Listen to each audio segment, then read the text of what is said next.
Let us continue the project metrics concepts that we have already discussed in the previous class.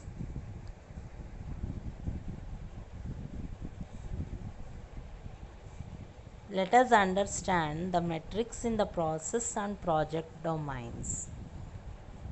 In engineering world, we measure power consumption, weight, physical dimensions, temperature, voltage, signal to noise ratio, and so on. The list is almost endless.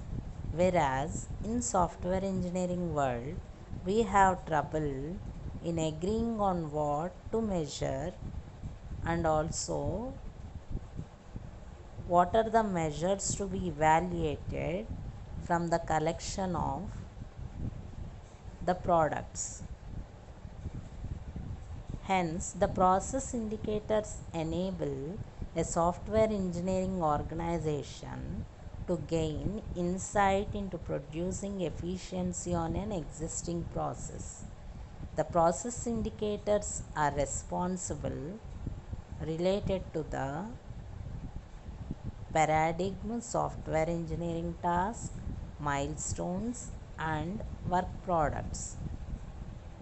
They enable managers and practitioners.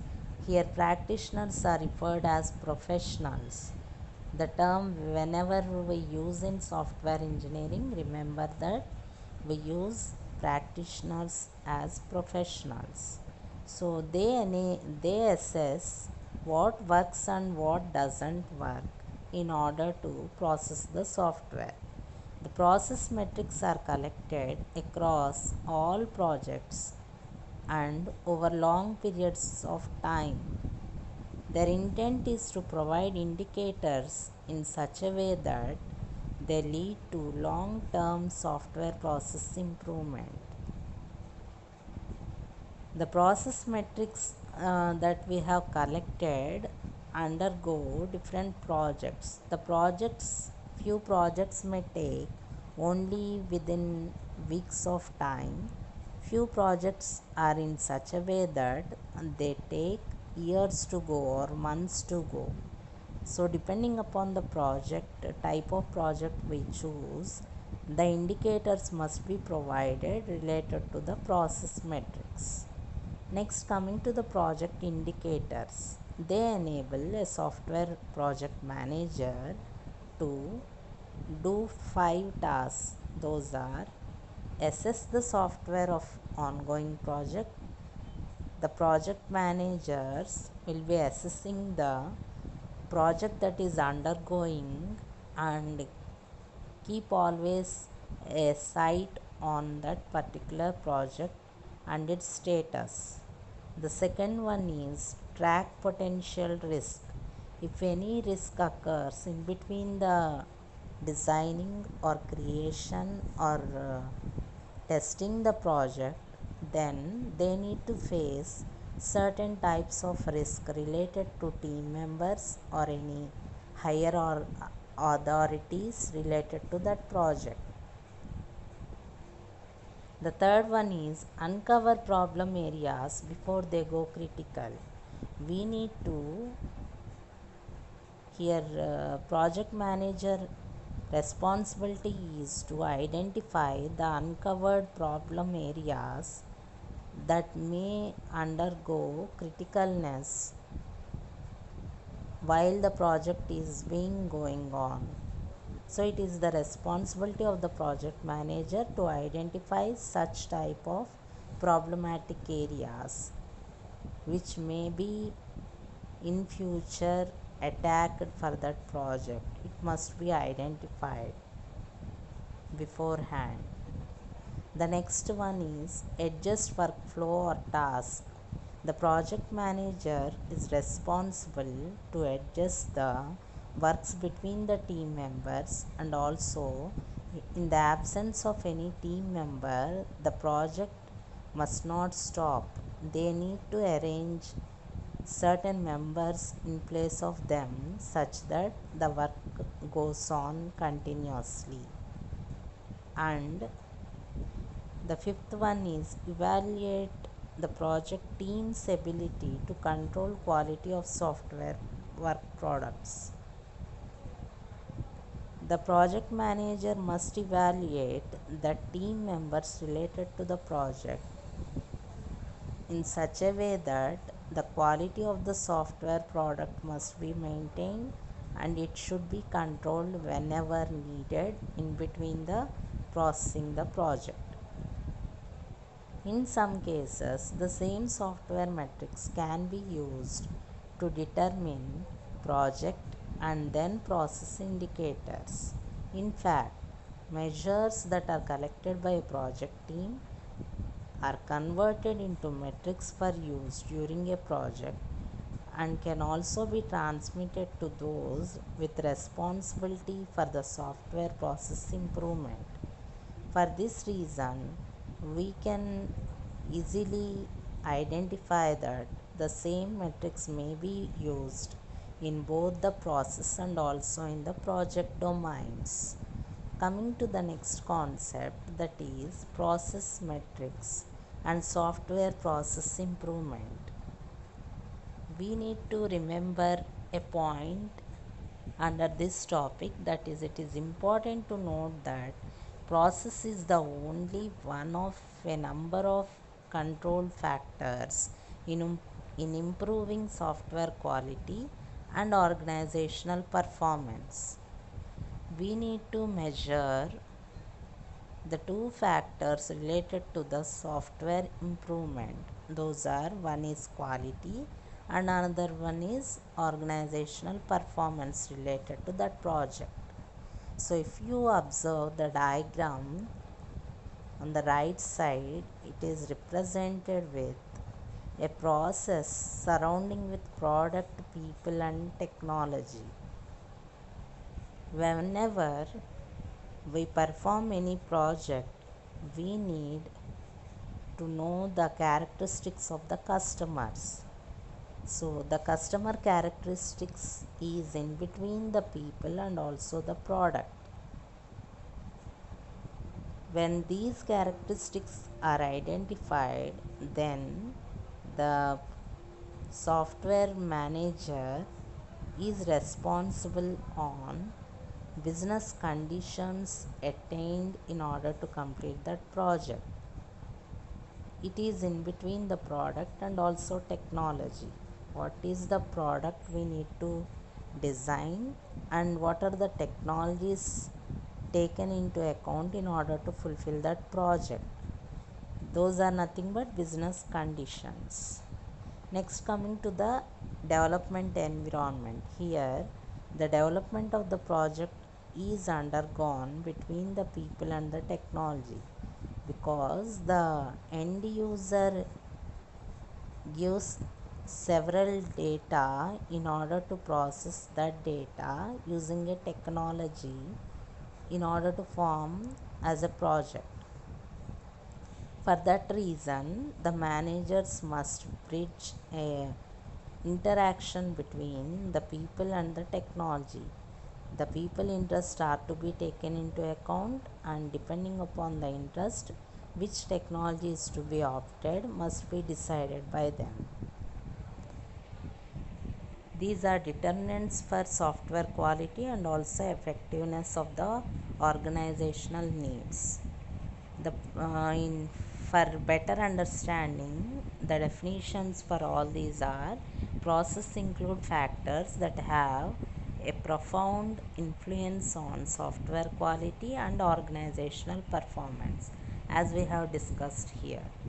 Next one is the skill and motivation of the people is the only one of the most influential factor in assessing the quality and the performance. The next one is complexity of a product. It can have a substantial impact on quality and also team performance. Quality can be attained only depending upon the team members who work on it. The technology that populate the process also will be having an impact, because depending upon the technology advancements, we need to update our softwares while giving or delivering the product to the end users. The environmental conditions may include development environment, as we have discussed, business conditions, and also customer characteristics. These are all included in processing any type of software project depending upon the process metrics. The next subtopic is how do I measure the effectiveness of a software process? As we know that data should be private to the individual and serve as an indicator for the individual only. Examples of private metrics include defect rates depending upon individual or any module related to the project, and the errors found during development.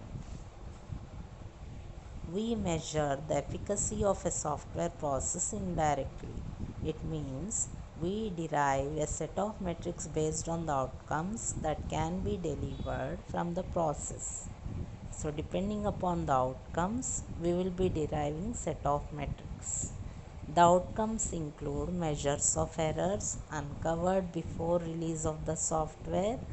It means whenever the software is released into the market, and whenever the end user questions the software project manager related to any error identified by him and which is not previously identified by any team members related to that project, it is related to an outcome. Defects delivered to and reported by end users. Whenever certain error occurs, the defects are to be delivered to end users, and they should give the report related to those defects to the end users. That is the responsibility of the software project manager. Work products delivered. He need to identify whether the products are delivered in time or not. Human efforts expended. Here the project manager need to have an idea of how many team persons need to be spended in order to complete that project. Likewise, calendar time expended, how much time it takes in order to complete the project from start to end, so that the scheduled time is given to the end user. Schedule conformance, whether the end user is satisfied with the schedule time or not, it should be looking after by the software project manager. Likewise, other measures are included as outcomes. Here we also derive process metrics by measuring the characteristics of specific software engineering task. Depending upon particular domain related to the software engineering, we can measure several characteristics in deriving the process metrics. For example, we might measure the effort and time spent performing the umbrella activities and also the generic software engineering activities. We can measure the effort related to both of these activities and also the scheduled time spent in order to perform the task related to both the activities. I think all remember those type of activities that we have discussed in the beginning of this chapter. Those are umbrella activities and also generic software engineering activities. That's why I'm not explaining you here again. Just revise those classes so that you can remember them if anyone have missed those concepts. The next one is next subtopic, private and public metrics. Public metrics enable an organization to make changes that improve the software process and also changes during a software project. Some metrics are private to the software project team, but public to all the team members. Example, defects reported for major software functions, errors found during formal technical reviews, and lines of code or function points per module and function. These are all different types of defects that can be reported related to any software project.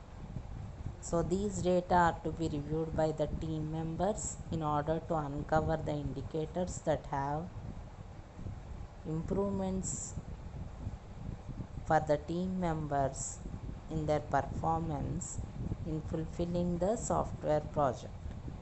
The public metrics generally assimilate information that originally was private to individuals and also teams. The project level defect rates, effort, calendar times, and the data related are collected and evaluated in an attempt to uncover indicators so that the organizational process performance can be improved to attain the organization goals.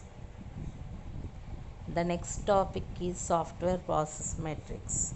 These provide benefit to improve overall level of process maturity for an organization. A software metrics etiquette that is appropriate for both managers and also professionals as they institute a process metrics program. Those include use common sense and organizational sensitivity when interpreting metrics data. Whenever we are including the metric data, then we need to use common sense, and also the organizational data must be protected using the process metrics. The next one is we need to have continuous feedback from the individuals and also teams who collect measures and metrics. The next one is we should not use metrics in order to appraise the individuals.